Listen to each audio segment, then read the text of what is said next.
और इस दे नाल जड़ा ना इस दे अंदर जिहड़ी कोई मैल होएगी ना वो अच्छी तरह साफ होके उत्ते झिल्ली बन जाएगी। और झिल्ली उतार के तो उन्होंने साफ कर देंगे तो और उस दे नाल शरबत की शाइनिंग जी ना वो बहुत बेहतर होएगी, साफ बिल्कुल होएगा इंशाल्लाह।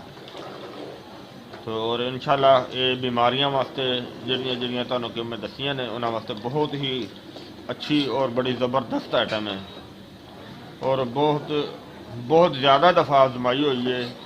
तो काफ़ी अरसे तक जड़ा ना उन्होंने इस्तेमाल किया है और इनू थोड़ी देर इनू इस तरह ही रहन देंगे ताकि इस दे उत्तर वो झिल्ली बन जाएगी। तो फिर इसनू जड़ा ना वो झिल्ली सफाई करांगे तो वो तुहानूं नैक्सट स्टैप ते भी दिखावांगे।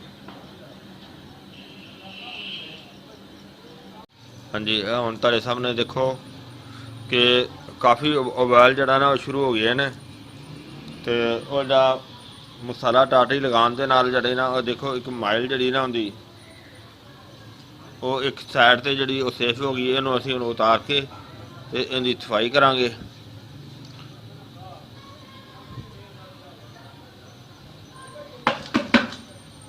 ते इस दे नाल जड़ी ना वो शरबत की शाइनिंग जड़ी ना साफ बेहतर होएगी।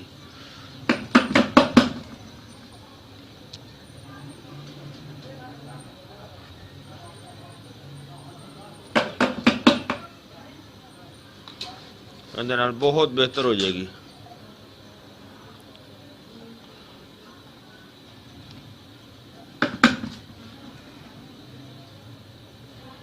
तो जिस तरह कि शरबत का कवाम जड़ा ना वो बेहतर होएगा, बेहतर दिखाई देगा, उस तरह फिर असीं चूल्हे नूं बंद करांगे। ये शरबत इस तरह का हुंदा है कि हालांकि ये जड़ी बूटियां काफ़ी ज़्यादा कौड़ियां होंदियां ने लेकिन इहदी अगर पकाई ज़्यादा की जाए तो इहदी कड़वाहट जड़ी ना बहुत कम हो जाती है। लिहाजा ये थोड़ी देर तक ही जड़ा ना ये शरबत की तैयारी हो जाएगी।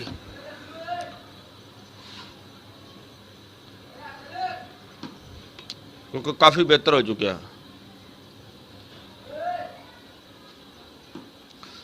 आज तकरीबन 8 दिन के करीब हो गया इसकी तैयारी दे विच।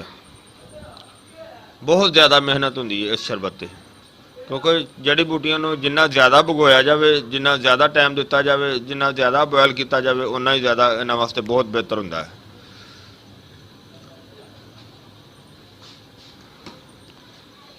बस थोड़ा टाइम की ज़रूरत है, उस तो बाद इनकी तैयारी जी ना वो मुकम्मल हो जाएगी।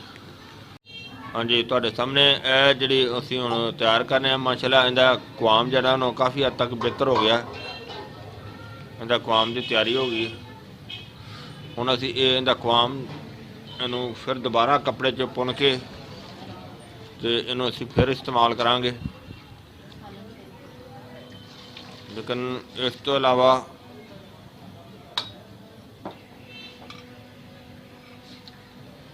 हुण असीं सत लुबान जड़ा ना वो इहदे अंदर शामिल करांगे।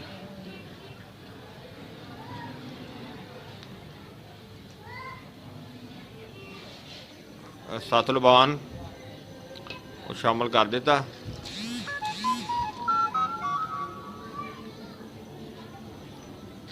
इनू पुंदे जावांगे और सत लुबान जड़ा ना वो भी इस दे अंदर मिक्स भी होंदा जाएगा तो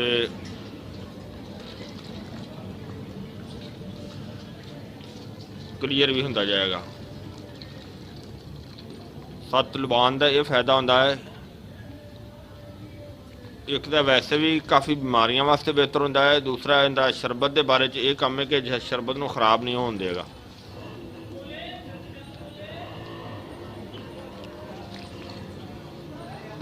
लिहाजा इस चीज़ का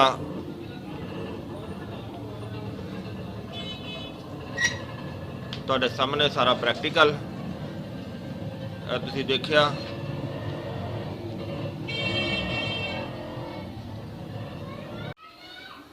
हाँ जी, शरबत जड़ा ना वो माशाल्लाह बिल्कुल तैयार हो गया है कि इनू असीं हुण पैकिंग कर रहे हैं। इन्हूं पैकिंग करके ਤੇ ਇਹ ਜਿਹੜੀ ਇਹ ਬੋਤਲ ਹੈ, ਬੋਤਲ ਦੇ ਵਿੱਚ ਮਹਿਫੂਜ਼ ਕੀਤਾ ਗਿਆ। ਇਹ ਜਨਾਬ ਮਹਿਫੂਜ਼ ਕਰਕੇ ਜਨਾਬ ਇਹ ਸ਼ਰਬਤ ਦੇ ਬਿਹਤਰੀਨ ਫਾਇਦੇ ਤੁਹਾਨੂੰ ਮੈਂ ਸ਼ੁਰੂ ਤੋਂ ਦੱਸਦਾ ਆ ਰਿਹਾ, ਜਿਹੜਾ ਕਿ ਇਹ ਸ਼ਰਬਤ ਜਿਹੜਾ ਨਾ ਇਹਦੇ 2-2 ਚਮਚ ਸਵੇਰ ਔਰ 2 ਚਮਚ ਸ਼ਾਮ ਨੂੰ ਖਾਣਾ ਖਾਣ ਤੋਂ ਕਮ ਅਜ਼ ਕਮ आधा घंटा पहले ये 2 चम्मच शरबत दे पी के तो उस तो बाद जो ना पानी का गिलास इहदे तो बाद जरूरी है। बेशक वो लेबल तो करशी का ही लगा, लेकिन ये करशी का नहीं है, शरबत के आप बनाया होया ना जी। लेकिन इहदे बेहतरीन फायदे ने, दसदा मैं तुहानूं शुरू तो भी आ रहा कि ये मैदे की गर्मी वास्ते भी बड़ा बेहतरीन चीज़ है और इस दे नाल भुख भी सही लगती है और जिगर वास्ते भी बड़ा बेहतरीन चीज़ है और इस दे नाल खून बेहतरीन साफ होंदा है, खून की हीट खून की तपश नूं बेहतरीन अपने लेवल ते ठीक लिआंदा है और ठीक करदा है। फोड़े फिंसियां वास्ते भी बहुत ज़बरदस्त है। तो इस तो अलावा जनाब यानी कि मसाने की गर्मी वास्ते भी ज़बरदस्त है। ये एक बड़ा लाजवाब तोहफा है और ये साढ़े बजुर्ग तकरीबन माशाल्लाह 100 साल तो ओवर सन कि जिन्हां दा ये चलिया आ रहा नुस्खा। तो ये वाकई 100 साला जड़ा ना ये तजर्बा याफ्ता कामयाब नुस्खा है। तो ये जो तुहाडे सामने पेश किया गया है और उम्मीद है इंशाल्लाह तुहानूं ये वीडियो अच्छी लगी होगी, इंशाल्लाह ज़रूर अच्छी लगेगी।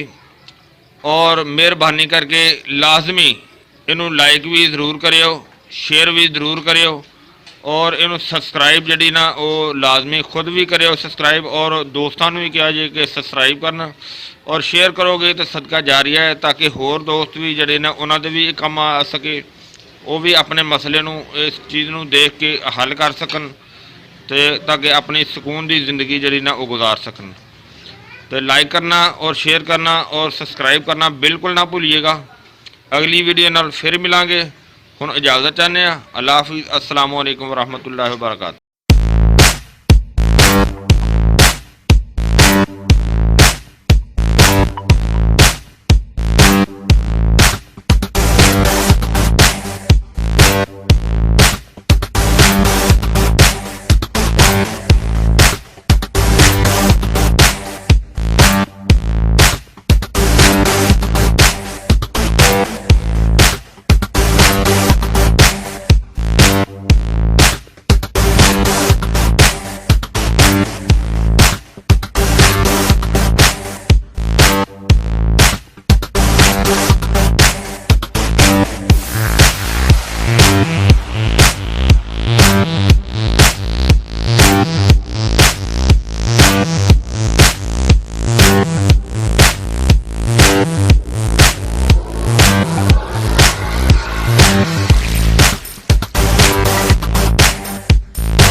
We'll be right back.